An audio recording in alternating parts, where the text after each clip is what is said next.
지금 우리가 살아가는 시대는 지적재산권의 시대라고 해도 과언이 아닐 겁니다. 잘 만든 캐릭터 하나가 기업의 귀중한 효자 상품이 되기도 하죠. 마블과 소니가 아슬아슬한 협력 관계를 이어가는 것도 강력한 팬층을 거느린 스파이더맨이라는 캐릭터의 판권 때문입니다. 특히 스파이더맨은 만화에서 시작해 게임과 영화를 가리지 않고 다양한 곳에서 활약하고 있는데요.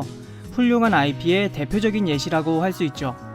별로 기대하지 않던 영화라도 내가 좋아하는 배우가 출연한다고 하면 괜히 관심이 생기는 것처럼 잘 만든 캐릭터는 작품의 완성도를 떠나 많은 사람들의 주목을 끌 수 있습니다. 물론 이 잘 만든 캐릭터라는 건 그냥 귀엽거나 멋있게 캐릭터를 그린다고 해서 만들어지는 건 아닙니다. 외모도 물론 한몫할 수 있겠지만 일단 배우가 연기를 잘해야 내가 그 배우에게 관심이 생기듯 캐릭터도 원작이 재밌고 훌륭해야 그 캐릭터에 애정이 생기고 이런 팬들의 애정이 모여 상업성 있는 IP가 탄생하는 거죠. 방금 말한 스파이더맨도 원작인 만화에서 그 재미를 검증받았기 때문에 다양한 매체로 뻗어나갈 수 있었습니다. 만화뿐만 아니라 소설 속 캐릭터가 다양한 매체에서 활약하는 경우도 있죠. 이 부분의 대표적인 예는 영국의 소설가 아서 코난 도일의 셜록 홈즈 시리즈를 들 수 있겠습니다. 셜록 홈즈 시리즈의 첫 작품인 주홍색 연구는 지금으로부터 100년도 훨씬 더 전인 19세기 말 1887년에 발표됐는데요. 아무리 훌륭하고 큰 인기를 가진 배우라도 세상을 떠나면 서서히 잊혀지기 마련인데 셜록 홈즈 같은 캐릭터들은 시간에 구애받지 않고 작가가 세상을 떠난 지금까지도 다양한 매체에서 인기를 이어가고 있습니다.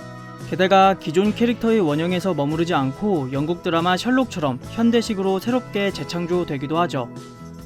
만화와 소설뿐만 아니라 당연히 게임에서도 이런 캐릭터들이 있습니다. 빨간색 모자와 파란색 멜빵 바지, 그리고 굵은 콧수염. 이렇게만 봐도 누구나 다 알 수 있는 슈퍼마리오입니다. 각진 도트 그래픽에서 시작해 부드러운 3D 그래픽으로 발전하기까지 정말 오랜 시간 동안 많은 사람들에게 사랑받아온 캐릭터입니다. 맥도날드에서 해피밀 세트를 사면 주는 장난감으로 슈퍼마리오 장난감을 준 적이 있었는데 아이들이 아닌 어른들이 슈퍼마리오 장난감을 얻기 위해 몰려서 장난감이 금세 품절된 적도 있었죠. 이렇게 만화와 소설 속 캐릭터들 못지않게 사랑받는 게임 캐릭터지만 안타깝게도 다른 매체에서 마리오를 찾아보긴 어렵습니다. 마리오 카트처럼 게임이란 분야 안에서 다른 장르의 마리오가 나오는 경우는 있지만 장난감 같은 캐릭터 상품 외에 영화나 만화에서 마리오를 찾긴 쉽지 않죠. 슈퍼마리오뿐만 아니라 많은 게임 캐릭터들이 피규어나 장난감 같은 캐릭터 상품 외에 다른 분야에선 모습을 찾기 어렵습니다. 간혹 게임을 원작으로 한 실사 영화들이 제작되기도 하지만 대부분의 작품들이 흥행에 실패했죠. 얼마 전 실사 영화로 개봉한 명탐정 피카츄를 제외하면 영화관에서 게임 IP로 제작된 준수한 수준의 영화는 찾아보기 힘들었습니다. 만화, 소설, 혹은 영화 IP를 기반으로 한 게임 중엔 미드러스 시리즈나 위쳐 시리즈처럼 게임으로서의 재미도 충분한 작품들이 있는 반면 그 반대는 상당히 찾기 어려운 겁니다. 물론 게임 IP를 기반으로 한 영상물도 찾아보면 꽤 되지만 찾아보지 않아도 알 수 있을 정도로 대중적인 흥행에 성공한 것은 극히 일부뿐이죠. 사실 게임 IP를 기반으로 한 영화는 그 시작부터 영 좋지 않았습니다. 1993년에 슈퍼마리오를 원작으로 한 실사영화 슈퍼마리오 브라더스가 개봉한 적이 있었는데요. 이게 바로 세계 최초의 게임 원작 영화였습니다. 그런데 영화가 뭔가 많이 이상했어요. 악당 거북이 쿠파를 물리치고 납치당한 피치 공주를 구하는 게 원작인 게임 슈퍼마리오의 스토리인데 이 영화판 슈퍼마리오 브라더스는 내용부터 등장인물들의 모습까지 모두 기괴하기 그지없었죠. 남녀노소 누구나 거부감 없이 즐길 만한 원작의 분위기는 온데간데 없고 B급 느낌의 디스토피아 영화가 탄생한 겁니다. 결국 영화 슈퍼마리오 브라더스는 쫄딱 망하고 말았습니다. 이후로도 많은 게임들이 영화화됐지만 대부분 부실한 성적을 거두고 사라졌습니다. 그나마 레지던트 이블 시리즈만 명맥을 이어가고 있었고 대부분의 작품들이 단발성에 그치고 말았죠. 이렇게 대부분의 게임 기반 영화들이 줄줄이 망해가는 가운데 2016년 뜬금없는 게임이 영화화돼서 등장했습니다. 바로 앵그리버드 더 무비. 지금이야 그 인기가 많이 식었지만 원작인 게임 앵그리버드는 출시 당시 엄청난 인기를 자랑했습니다. 2009년이 끝나가는 시점에 출시된 게임이지만 우리나라의 스마트폰이 보급화되기 시작한 2011-12년에도 인기가 대단했죠.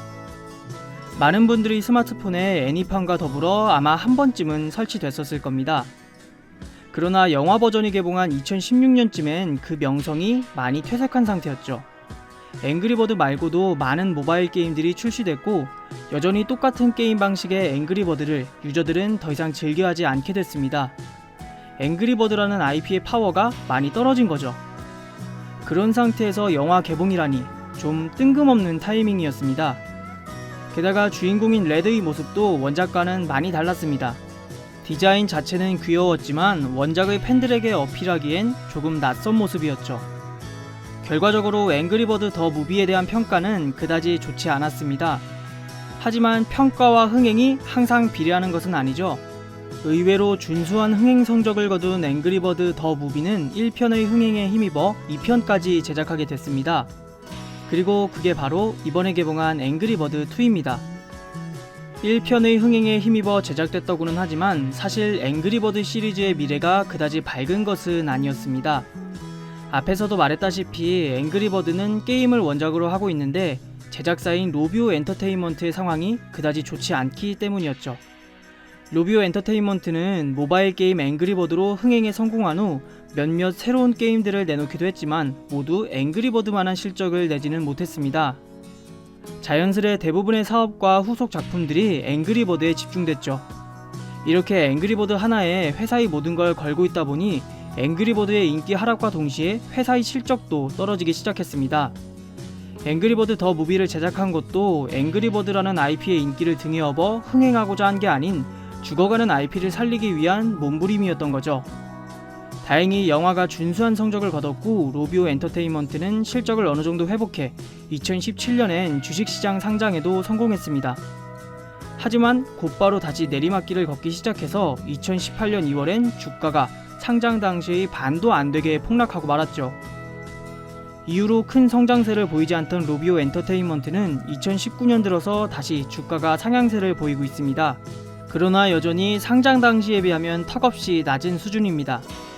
그리고 앵그리버드의 모든 걸 걸던 예전의 모습과도 크게 달라지지 않았죠. 로비오의 공식 홈페이지에 소개된 19개의 게임 중 17개가 앵그리버드 관련 게임일 정도로 여전히 앵그리버드에 모든 역량을 쏟고 있는 걸로 보입니다. 때문에 이번 영화의 흥행 여부는 단순히 앵그리버드 프랜차이즈뿐만 아니라 로비오라는 회사의 미래에도 영향을 줄 것 같습니다. 자회사인 해치 엔터테인먼트를 통해 모바일 게임 스트리밍 분야에서 활발히 활동하고 있긴 하지만 주력 사업인 앵그리버드 프랜차이즈는 이번 영화의 영향을 크게 받을 것이라 예상됩니다. 한때 모바일 게임계의 절대 강자였던 앵그리버드와 그 제작사 로비오 엔터테인먼트, 과연 영화 앵그리버드 2로 다시 한번 도약할 수 있을지 정말 궁금해집니다.